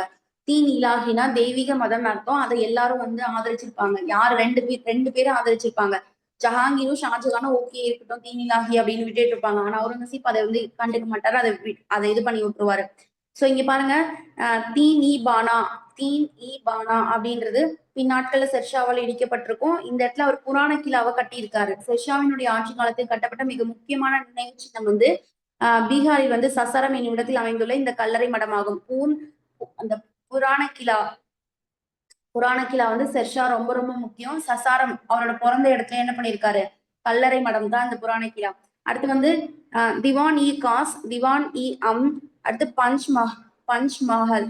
இது வந்து என்னன்னா பிரம்மீடு வடிவிலான 5 அடுக்கு கட்டிடம். தீன் இ காஸ், தீன் இ அம், பஞ்ச் அப்படின்னா 5ன்னு அர்த்தமா. சோ பஞ்ச் மஹால் அப்படின்னு சொல்றாங்க. பிரம்மீடு வடிவத்துல இருக்க 5 அடுக்கு கட்டிடம் இது. அதுக்கப்புறம் வந்து என்னன்னா ரங் மஹால். அதுக்கப்புறம் வந்து சலீம் சிஷ்டியினுடைய கல்லறை. சலீம் சிஷ்டி வந்து யாரு பார்த்து சொல்லுங்க. சலீம் சிஷ்டியினுடைய கல்லறை. அதுக்கப்புறம் வந்து புலந்தர் வாசா ஆகியவை வந்து அக்பரால் கட்டப்பட்டவையாகும். ரொம்ப ரொம்ப ரொம்ப முக்கியம். இங்க பாருங்க, ஃபர்ஸ்ட் வந்து திவானி காசு, திவானி அம்ம, பஞ்ச் மஹால், ரங் மஹால், அதுக்கப்புறம் சலீம் சிஷ்டியினுடைய கல்லறை, புலந்தர் வாசா.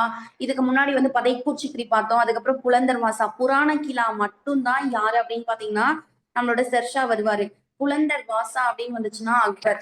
அதுக்கப்புறம் வந்து என்னன்னா அந்த சிக்கந்திராவில் உள்ள அக்பரினுடைய கல்லறை கட்டப்பட்ட பணிகளை வந்து ஜஹாங்கீர் நிறைவு செஞ்சாரு.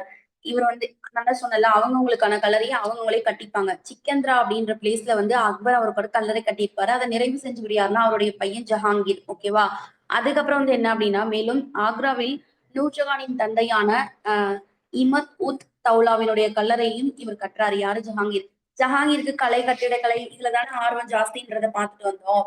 இவர் என்ன பண்ணுவார்னா எல்லாருக்குமே உட்காந்துக்கிட்டு இந்த மாதிரி கல்லறையை தான் கட்டுவாரு. அவங்க அப்பா அக்பருக்கு வந்து ஆல்ரெடி கல்லறை வந்து சிக்கந்திராவுல இருந்திருக்கும். அந்த சிக்கந்திராவுல இருக்க கல்லறையை இவர் முழுமை செஞ்சிருப்பாரு. அடுத்து வந்து அவங்களுடைய மாமனார் நூர்ஜஹானினுடைய தந்தையான மாமனாருக்கு இமத் உத் தௌலாவின் கல்லறையையும் இவர் தான் கட்டுறாரு. ஓகேவா? அடுத்து பாருங்க, முகலாய பேரரசும் அதன் புகழும் உன்னதமும் ஷாஜகான் காலத்தில் உச்சத்தை எட்டியது. பேரரசர் அமர்வதற்கான விலை உயர்ந்த நவரத்ன கற்கள் வந்து பதிக்கப்பட்ட மயிலாசனம் தயாரிக்கப்பட்டது. அதுக்கப்புறம் யமுனை நதிக்கரையில் உலக புகழ் பெற்ற அந்த தாஜ்மஹால் எழுப்பப்பட்டது. மேலும் ஆக்ராவின் மோதி மசூதின்னு சொல்லுவாங்க. டெல்லியில் உள்ள மிகப்பெரிய ஜும்மா மசூதியையும் ஷாஜஹானால் கட்டப்பட்டது. ரொம்ப ரொம்ப முக்கியம். ஷாஜஹானுக்கு என்னென்ன இவருக்கு கட்டிடக்கலையில இன்ட்ரெஸ்ட்ன்னு சொல்லிட்டு நம்ம பார்த்தோமா, அதுல என்னென்ன கட்டியிருக்காருன்னு பாருங்க. ஃபர்ஸ்ட் வந்து அரசர் வந்து உட்கார்றதுக்காக அவர் வந்து நவரத்ன கற்கள் வந்து பதிக்கப்பட்ட மயிலாசனம் ஒண்ணு தயாரிச்சிருக்காரு. பிளஸ் யமுனை ஆற்று நதிக்கரையில வந்து தாஜ்மஹாலை கட்டியிருக்காரு. ஆக்ராவுல முக்தி அல்லது மோதி மசூதியை கட்டியிருக்காரு. ஓகேவா? அதாவது இப்ப ஜும்மா மசூதின்னு சொல்லலாம். இது எல்லாமே ஷாஜஹான் கட்டியிருக்கிறது. ஓகேவா? அவுரங்கசீப்பின் ஆட்சி காலத்தின் கட்டிடக்கலை மிகப்பெரிய ஆதரவை வந்து பெறவில்லை. ஆனாலும் அவுரங்கசீப்பினுடைய மகன், அவுரங்கசீப்க்கு பையன் இருக்கான். ஓகேவா? அவங்க வந்து ஃபர்ஸ்ட் வந்து அக்பர்னு ஒண்ணு பார்த்தோம். இப்போ வந்து பாருங்க, அவனுடைய மகன் வந்து ஆஜம் ஷாபால் வந்து தன் தாயின் அன்பை போற்றும் வகையில் அவுரங்கசீப்பினுடைய கட்டப்பட்ட அவுரங்கசீப் ஒரு நிமிஷம் அவுரங்காபாத்தில் வந்து கட்டப்பட்ட அவுரங்கசீப்பினுடைய பேர்ல அவுரங்காபாத் அப்படின்னு ஒரு ஊர் இருக்கு. அந்த இடத்துல கட்டப்பட்ட பிபிகா மக்பாரா என்னும் கல்லறை வந்து மாடம் குறிப்பிடத்தக்கதாகும். சோ பிபிகா மக்பாராவை யாரு கட்டினாங்க அப்படின்னு பாத்தீங்கன்னா ஆஜம் ஷா. எங்க இருக்கு அப்படின்னு பாத்தீங்கன்னா அவுரங்காபாத்ல இருக்கு. இது வந்து அவனுடைய தாய் நண்பை போற்றும் வகையில் அவுரங்காபாத்ல கட்டப்பட்ட ஒரு பிபிகா மக்பாரா எனும் கல்லறை மாடம். ஓகேவா? பிபிகா மக்பாரா. அதுக்கப்புறம் பாருங்க, செங்கோட்டை இருக்குல்ல, இப்ப டெல்லியில செங்கோட்டை இருக்கும்ல, அது பாருங்க லால் குயிலா அப்படின்னு சொல்லுவாங்க. இதெல்லாம் ரொம்ப முக்கியம். ஏன்னா பாக்ஸ்ல கொடுத்துருக்காங்க. லால் குயிலா என்று அழைக்கப்பட்ட டெல்லியில உள்ள செங்கோட்டை முகலாய பேரரசின் வாழ்விடமாகும். ஓகேவா? முகல்ஸ் வந்து அந்த இடத்துலதான் வாழ்ந்திருக்காங்க. யார்? லால் குயிலா அப்படின்னு சொல்லுவாங்க. இது 1639 பேரரசர் ஷாஜஹானால் மதில்களால் சூழப்பெற்ற தனது தலைநகர் ஷாஜஹானாபாத்தில் கட்டப்பட்ட அரண்மனையாகும். ஓகேவா? இப்போ இந்த ஷாஜஹான் பீரியட்ல தலைநகர் ஷாஜஹானாபாத்னே வச்சிருந்தாரு. அங்க கட்டப்பட்ட ஒரு அரண்மனை தான் இப்ப நம்ம டெல்லியில இருக்க செங்கோட்டை. ஓகேவா? 1639 கட்டிடக்கலைனாலே மோஸ்டா வந்து ஷாஜகான் வந்துருவாரு. ஓகேவா? ஏன்னா அவருக்கு அதுதான இன்ட்ரெஸ்ட். சோ இந்த அந்த ஷாஜகானால் மதில்கள் சூழப்பெற்ற தலைநகரான ஷாஜகானாபாத்ல இதை வந்து கட்டியிருக்காங்க. இந்த கோட்டை வந்து சிவப்பு நிற கற்களால் கட்டப்பட்டதுனால் இதை செங்கோட்டை அப்படின்னு சொல்லியிருக்காங்க. ஓகேவா? லால் குயிலா இதுக்கு பேரு. லால் குயிலா யாரு கட்டினாங்கன்னா ஷாஜகான் கட்டினாரு. 1639 கட்டினாரு. அந்த ஊருக்கு அப்ப இருந்த பேரு ஷாஜகானாபாத். ஓகேவா? அவ்வளவுதான். பாட சுருக்கம் பாத்தீங்கன்னா, பானிபட் போர் 1526 ஃபர்ஸ்ட் இப்ரஹாம் லோடி வர்சஸ் பாபர் தோல்வி அடைஞ்சிருவாரு இப்ரஹாம் லோடி. அடுத்து பாபர் 1526 முகலாய பேரரசை நிறுவுறாரு. ஹுமாயூன் உறுதியற்று இயல்பும் அந்த கண்ணோச்சி போரில் வந்து 2 போர் நடக்கும் பார்த்தோமா? சவுசா போர் பிளஸ் கண்ணோச்சி போர். சவுசானா எப்போ 39 நடக்கும், கண்ணோச்சி போர் 40 நடக்கும். ரெண்டுத்துலயுமே ஷெர்ஷாட்ட அவர் என்ன பண்ணுவாரு? ஷெர்ஷா கிட்ட தோல்வி அடைஞ்சிருவார். ஷெர்ஷா வந்து வின் பண்ணிடுவாரு. சோ ஷெர்ஷாவினுடைய திறமிகுந்த நில வருவாய் முறை வந்து நிர்வகித்தல் அதாவது நிறுத்தல் முகத்தல் அளவுகளை வந்து தர அளவைப்படுத்துறது யார் அப்படின்னு பாத்தீங்கன்னா ஷெர்ஷா. இவர் பேஸ் பண்ணி வந்தவர் தான் யாருன்னா அக்பர். அந்த ராஜா தோடர்மால் வந்து அவர் வருவாய்த்துறை அமைச்சரா இருப்பாரு இல்லையா? அவர் இவரை பேஸ் பண்ணி தான் பண்ணியிருப்பாரு. ஹுமாயூன் வந்து பேரரசை வந்து மீட்டல், அவரினுடைய திடீர் மரணம், பைரம் கானினுடைய பகர ஆளுநராக கொண்ட அக்பர். இங்க பாருங்க, ஹுமாயூன் வந்து என்ன பண்ணிருப்பாரு? வந்து அவங்க தம்பிங்க கிட்ட போராடுறதே அவருக்கு ஒரு பெரிய வேலையா இருந்திருக்குமா? அந்த கம்ரான், ஹிண்டல், அஸ்காரி இவங்க 3 பேரையும் அடக்கிறதே அவருக்கு ஒரு பெரிய வேலை. இதுல வந்து ஷெர்ஷா வந்து பண்ணியிருப்பாரு. அதுக்கப்புறம் அங்க இருந்து ஓடி போயிட்டு திரும்பியும் 1555 வந்திருப்பாரு அந்த ஷா தாமஸோட உதவியோட. அப்பயும் ஒரே வருஷத்துல படிக்கட்டுல வலிக்கு விழுந்து இறந்து போயிடுவாரு. சோ அதுக்கப்புறமா வந்து பைரம் கானை வந்து பகர ஆளுநரா வச்சு, அதாவது பைரம் கானினுடைய பாதுகாப்புல அக்பர் வந்து 14 வயசுல ஆட்சி பொறுப்பை ஏற்றிருப்பாரு. அதுக்கப்புறம் வந்து அந்த சூர் வம்சத்தையும் சிறந்த அந்த ஹேமு கூட பானிபட் போர், 2வது பானிபட் போர் நடந்திருக்கும் 1556. இதுல அக்பர் வந்து வின் பண்ணுவாரு. சோ அதுக்கப்புறம் பாருங்க, அக்பருடைய ராணுவ படையெடுப்புகளும் அவருடைய சமய கொள்கைகளும் விரிவாக்கப்பட்டது. அதுக்கப்புறம் என்ன பார்த்தோம்? அரசு நிர்வாகத்தில் அந்த ஜஹாங்கீரினுடைய அக்கறையற்ற போக்கு முகலாய பேரரசினுடைய அவருடைய மனைவி நூர்ஜஹானினுடைய மேலாதிக்கத்தில் ஏற்பட காரணமாக இருந்தது அப்படின்றத பாக்குறோம். ஆமா, ஏன்னா ஒரு கட்டிடக்கலை இந்த மாதிரியான இன்ட்ரெஸ்ட்ல வந்து போயிட்டாரு. அதனால அந்த அரசர் வந்து அந்த ஆட்சியை முகலாய பேரரச அவங்க ஒய்ஃப் நூர்ஜஹான் வந்து டேக் ஓவர் பண்ணிட்டாங்க. அடுத்து வந்து முகலாய ஆட்சி வந்து ஷாஜகான் தக்கான பகுதிக்கு வந்து விரிவுபடுத்தியதும் அதன் விளைவாக மராத்தியரோடு ஏற்பட்ட மோதலும் பகுத்தாய்வு பண்ணோம். அடுத்து பாருங்க, அவுரங்கசீப்பின் படையெடுப்புகள் முகலாய பேரரசின் விரிவாக்கத்திற்கு உதவிய போதிலும் ராஜபுத்திரர், மராத்திய, சீக்கியர் ஆகியோருக்கு எதிராக அவர் பின்பற்றிய கொள்கைகள் அவர்களின் எதிர்ப்பை தூண்டி அரசினுடைய சரிவுக்கு இட்டு சென்றது அப்படின்னு பார்த்தோம். அடுத்து வந்து முகலாய நிர்வாகத்திற்கு அரசர் தலைமையேற்றதும் அவருடைய உதவி பல அதிகாரிகள் குறித்தும் எடுத்துரைக்கப்பட்டது. அவர் பாபர் மன்சப்தாரி முறை ஜப்து முறையின்படி ராஜா தோடர்மால் தனது நிலவருவாய் கொள்கையை வந்து வடிவமைத்ததும் ஆய்வு செய்யப்பட்டது. ஜப்துனா நிலவருவாய் கொள்கை 1/3 கொடுக்கணும்னு பார்த்தோம்ல. பண்பாட்டு வளர்ச்சிக்காக முகலாயர்களினுடைய பங்களிப்பு குறித்து கலை, கட்டடக்கலை எல்லாத்தையுமே பார்த்தோம். புக் பேக் பாருங்க. இந்தியாவின் பாரசீக கட்டிடக்கலை முறையை வந்து அறிமுகப்படுத்தியவர் யாரு? ஆன்சர் பண்ணுங்க. Super super. பாபர் வந்து பண்ணியிருப்பாரு. அடுத்து வந்து என்னன்னா, அக்பர் ராணா பிரதாப்பை எந்த போரில் வந்து தோற்கடித்தார் அப்படின்னு கேக்குறாங்க. ராணா பிரதாப்பை எந்த போர்ல தோற்கடிப்பாங்க? ஆமா, ஹால் டிக்கெட். பானிபட் போர் அப்படின்னா 1526 நடந்திருக்கும். அப்புறம் 56 நடந்திருக்கும் 2 வாட்டி. சவுசா அப்படின்றது வந்து 39 நடந்திருக்கும். கண்ணோச்சி 40 நடந்திருக்கும். இது ரெண்டுமே வந்து ஷெர்ஷா வெர்சஸ் ஹுமாயூன் கூட நடந்திருக்கும். சோ அக்பருக்கு கிடையாது. அதனால ஹால்காட் போர் தான். அதுதான் 1576 நடந்திருக்கும். ஷெர்ஷா டெல்லியில் யாருடைய அரண்மனையை அழித்தாரு? ஹுமாயூன் அரண்மனை. ஆமா, அத வந்து அவர் என்ன பண்ணிருப்பாரு? அழிச்சிட்டு இருப்பாரு அப்படின்றத பார்த்தோம். அது வந்து என்னன்னு சொல்லியிருப்பாங்க? தீனி பானா அப்படின்னு சொல்லியிருப்பாங்கல்ல. டெல்லியில அவருடைய அரண்மனையான தீனி பானாவை ஷெர்ஷா பின்னாட்கள்ல வந்து இடிக்கப்பட்டிருப்பாங்க. அதுக்கப்புறம் ஷெர்ஷா வந்து அந்த புராண கிலா அப்படின்ற ஒண்ணை வந்து கட்டியிருப்பாங்க அப்படின்னு பார்த்தோம்ல. சோ தீனி பானா ஹுமாயூனுடைய ஒரு அரண்மனை. அதுக்கப்புறம் பாருங்க, மன்சப்தாரி முறையை அறிமுகப்படுத்தியவர் யாரு? ஓகேவா? அக்பரினுடைய வருவாய்த்துறை அமைச்சர் வந்து ராஜா தோடர்மால். அடுத்து ராணா பிரதாப்பின் குதிரையின் பெயர் டேஷ் ஆகும். ஒரு குதிரையில ஏறி அவர் தப்பிச்சு போவாருன்னு சொன்னல, அது எந்த குதிரை? சேத்தக் அப்படின்ற குதிரையில வந்து ஏறி தப்பிச்சு போவாரு. அடுத்து பாருங்க, பதைக்கூர் சித்திரையில் டேஷ் அரங்கில் ராஜா அனைத்து ராஜாஜ தோடர்மால். Yes ma'am. ஓகேமா. ராணா பிரதாப்பின் குதிரையினுடைய பெயர் சேத்தக். ஓகேவா? சேத்தக் சேத்தக் குதிரை மேம். Okay okay. பதைக்கூர் சித்திரையில் டேஷ் பாதகானா. அரங்கில் ஓகே, இபதத்கான சூப்பர். அதுதான் வந்து என்ன பண்ணிருப்பாங்க, வல்லுநர்கள் கலந்துரையாடுறதுக்காக எஸ் அக்பர் வந்து மேம். ஏற்படுத்தியிருப்பாரு. அக்பரால் மிகவும் போற்றப்பட்ட சூபி துறவி யாரு? 2 பேரை பார்த்திருப்பாங்களா? சீக்கிய குரு, இன்னொன்னு சூபி துறவி. சூபி துறவி யாரு? சலீம் சிஷ்டி.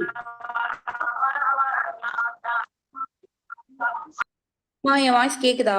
ஜப்தி என்னும் முறை டேஷ் காலத்தின் தக்கான மாகாணங்களில் நீட்டிக்கப்படுகிறது அப்படின்னு பாத்தீங்கன்னா, ஷாஜகானுடைய பீரியட்ல தான் நீட்டிக்கப்பட்டது. ஷாஜகானோட பீரியட்ல ஜப்தி அப்படின்ற முறை வந்து என்ன பண்ணுது, அக்பர் பீரியட்ல போட்டிருப்பாங்க, ஷாஜகான் பீரியட்ல நீட்டிக்கப்பட்டது ஜப்தி. அடுத்து டேஷ் வரியில்லா நிலங்கள் மத வல்லுநர்கள் மற்றும் சமய நிறுவனங்களுக்கு வழங்கப்பட்டது. சொல்லுங்க மேம் ஒன்ஸ் மோர். டேஷ் வரியில்லா நிலங்கள் மத வல்லுநர்கள் மற்றும் சமய நிறுவனங்களுக்கு வழங்கப்பட்டது. சுய ஊழியர்கள். இது மட்டும் கொஞ்சம் செக் பண்ணிக்கோங்க. சுய ஊழியர்கள் தான் நினைக்கிறேன். செக் பண்ணிக்கலாம். ஓகே. அடுத்து பாருங்க, போறதுக்கு பார்க்கலாம். பாபர்னா எந்த போர்ல ஈடுபட்டாரு? சந்தேரி போர். அதுக்கப்புறம் துர்காவதி எந்த இடத்த ஆட்சி செஞ்சாங்க? மத்திய மாகாணத்துல ஆட்சி செஞ்சாரு மேம். ஆமா. ராணி சந்தீப் பிவி இருப்பாங்கல்ல, அவங்க? அகமது நகர்ல. ஆமா, ராணி சந்தீப் பிவி வந்து அகமது நகர்ல இருப்பாங்க. அதுக்கப்புறம் தீன் இலாஹி யாரு ஏற்படுத்தி இருப்பாங்க? அக்பர். ஆமா. ராஜா மான்சிங் யாரு? அதிர்ஷ்டதி அஷ்டதி கஜம். கஜம் அப்படின்னு சொல்லுவாங்க. ஏன்னா இவரோட, அதாவது அக்பரோட பீரியட்ல வந்து நிறைய பேர் இருந்திருப்பாங்க. அதுல அஷ்டதி கஜம் அப்படின்னு சொல்லக்கூடிய, அதாவது அஷ்டதி கஜங்கள் அப்படின்னா 8 பேர் என்னமோ கொண்ட குழு இருப்பாங்க. ஓகேவா? பாபரோட பீரியட்ல அதுதான் வந்து அக்பரோட அவையில வந்து இருந்திருப்பாங்க. அதுல ராஜா மான்சிங் ஒருத்தர். அஷ்டதி கஜங்கள். சரியா தவறா சொல்லுங்க. பாபர் மத்திய ஆசியாவின் ஒரு சிறிய அரசரான பர்கானாவை பரம்பரை சொத்தாக பெற்றார். சரியா தவறா? சரி மேம். ஹுமாயூன் 1565 டெல்லியை கைப்பற்றினார். தவறு. ஆமா. அவுரங்கசீப் ராஜபுத்தின பெண்ணை வந்து திருமணம் செய்தார். தவறு. அக்பர் அக்பர் மட்டும்தான் அந்த மாதிரி தான் பண்ணுவாரு. திருமணம் ஆமா, செய்தார். மத சகிப்புத்தன்மையே இவருக்கு கிடையாது. சோ அது தப்பு. அதுக்கப்புறம் தன் மகன் குஷ்ருவுக்கு வந்து உதவினார் என்பதற்காக சீக்கிய தலைவர் குரு அர்ஜுன் தாஸை தூக்கிலிடும்படி ஜஹாங்கீர் வந்து உத்தரவிட்டார். கரெக்டா தவறா? சரி மேம். ஆமா. அவுரங்கசீப்பின் காலகட்டத்தில் முந்தைய கட்டிடக்கலை வந்து சிறப்பு பெற்றது. முகலாய கட்டிடக்கலை வந்து அவுரங்கசீப்ல தவறு. சிறப்பு பெற்றதானா? இல்ல. ஏன்னா ஷாஜகான் தான் அவங்க பீரியட்ல தான் சிறப்பு ஷாஜகான். பெற்றது. ஆமா. ஆங்கிலேயர் வந்து தங்களது முதல் வணிக மையத்தை சூரத்தில் நிறுவனாங்க. சரி. அடுத்து பாருங்க, ஜஹாங்கீர் ஆங்கிலேயர்களுக்கு வணிக உரிமையை வழங்கினார். சரியா? ரெண்டுமே சரியா தவறா? காரணம் கூட்டுறதுக்கான சரியான விளக்கம். ஆமா. கூற்று காரணம் சரி, சரியான விளக்கம் சொல்லிட்டாங்க. அடுத்து பாருங்க, அவுரங்கசீப் மற்ற மதங்களை வந்து வெறுத்ததனால் அவருக்கு அவப்பெயர் ஏற்பட்டது. காரணம், அவுரங்கசீப் இந்துக்கள் மீது மீண்டும் ஜெசியா மற்றும் யாத்திரை வரியை வந்து விதிக்கிறாரு. ரெண்டுமே சரி. ஓகேவா? கூற்று எஸ் காரணம் மேம். சரி, சரியான விளக்கம். சரியான வாக்கியத்தை தேர்ந்தெடுக்கணுமா? கம்ரான் ஆப்கானியரினுடைய மகனாவார். ஓகேவா? அதுக்கப்புறம் வந்து ஹசன் சூரி பீகாரில் உள்ள சசாரத்தின் ஆட்சியாளர் ஆவார் அப்படின்னு சொல்லியிருக்காங்க. இங்க வந்து ஷெர்ஷா தான் சொல்லியிருப்பாங்க. ஓகேவா? Yes ma'am. அந்த ஃபர்ஸ்ட் பாயிண்ட் தப்பு. அதுக்கப்புறம் செகண்ட் பாயிண்ட் பாருங்க. ஓ, ஒரே நிமிஷம். சரி, செகண்ட் பாருங்க. அக்பர் வந்து இந்துக்களின் மீது ஜெசியா மற்றும் யாத்திரை வரியை ரத்து செய்தார். அது கரெக்டா? சரி மேம். அவுரங்கசீப் தனது 3 சகோதரர்களை வந்து கொன்றுவிட்டு ஆட்சியில் வந்து ஆட்சி கட்டிலில் அமர்ந்தார். அது சரி மேம். இளவரசர் அக்பர் சிவாஜியினுடைய மகனான சாம்பாஜியோடு தக்காணத்தில் ஒப்பந்தம் செய்து கொண்டார். சரி மேம். 2, ஆமா. 3, 4. உம் அடுத்து பாருங்க, கால வரிசைப்படி இந்த போர்களை வந்து வரிசைப்படுத்தணும். கன்வா, சௌசா, கன்னோஜி, சந்தேரி. கன்வா எப்ப? 1527 மேம். கன்வா வந்து ஃபர்ஸ்ட் வருமா? அதுக்கப்புறம் வந்தது சந்தேரி போர் வரும் மேம். ஆமா 28ல சந்தேரி. அதுக்கப்புறம் வந்து கன்வா, சந்தேரி, அதுக்கப்புறம் காக்ரா போர் வந்து சௌசா 29ல வரும். அத முடிச்சுட்டாங்க. அது அங்க வந்து குடுக்கல. சௌசா போர் குடுத்திருக்காங்க. அது எப்போ? 1939 மேம். 39. கன்னோஜி போரு? 40 மேம். Okay super. அடுத்து பாருங்க, இந்த அ கீழ்காணும் நிர்வாக பிரிவை வந்து இறங்கு வரிசையில எழுத சொல்லியிருக்காங்க. இறங்கு வரிசைன்னா என்ன? ஃபர்ஸ்ட் பெருசுல இருந்து எழுதிட்டே வரணும்னு அர்த்தமா? அப்போ எஸ் ஃபர்ஸ்ட் மேம். இதுல பெருசா இருக்கிறது எது? பர்கானா. சுபாலா ஃபர்ஸ்ட். பேரரச வந்து சுபாவா பிரிச்சிருப்பாங்கல்ல. சரி மேம். Sorry ma'am. ஆ சுபா, அதுக்கப்புறம் என்னது? சர்க்காரு. சர்தாரா, சர்க்காரு வந்து பர்கானா. பர்கானாவா பிரிச்சிருப்பாங்க. இறங்கு வரிசை இல்ல.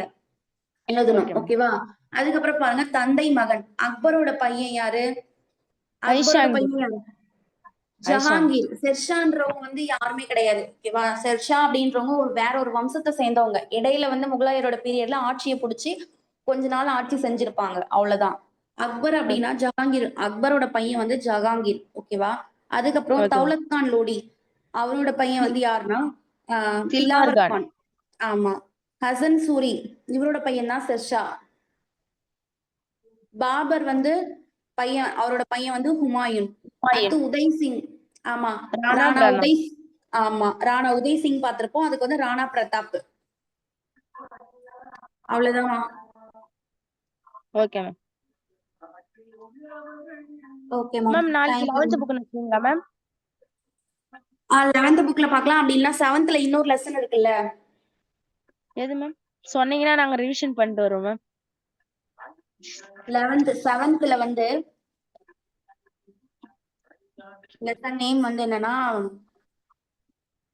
சோழர்களும் பாண்டியர்களும் மேம். ஆமா, பிற்கால சோழர்களும் பாண்டியர்களும் அப்படின்னு சொல்லிட்டு ஒரு லெசன் இருக்கும் பாருங்க. 7th ஃபர்ஸ்ட் டேர்ம்ல இருக்கும்னு நினைக்கிறேன். Yes ma'am. இருக்கு மேம். அந்த லெசன் வந்து ரிவிஷன் பண்ணிக்குவாங்க. நாளைக்கு நம்ம அதை ஃபர்ஸ்ட். முடிச்சுக்கலாம். ஆமா மேம். என்னம்மா? Okay ma'am. ஓகேம்மா. ஏன்னா இப்ப நீங்க தேசிய வருவாயும் முகலாய தேங்க்யூ பேரரசு மேம். அத வந்து இதை முடிச்சுட்டு நம்ம அதை பாத்துக்கலாம். ஓகேவா? மேம். சொல்லுமா. Okay ma'am. இல்ல மேம், நீங்க சொன்னது சரியா கேட்கல மேம். அதான் மேம் கேட்டேன். சரிம்மா சரிம்மா.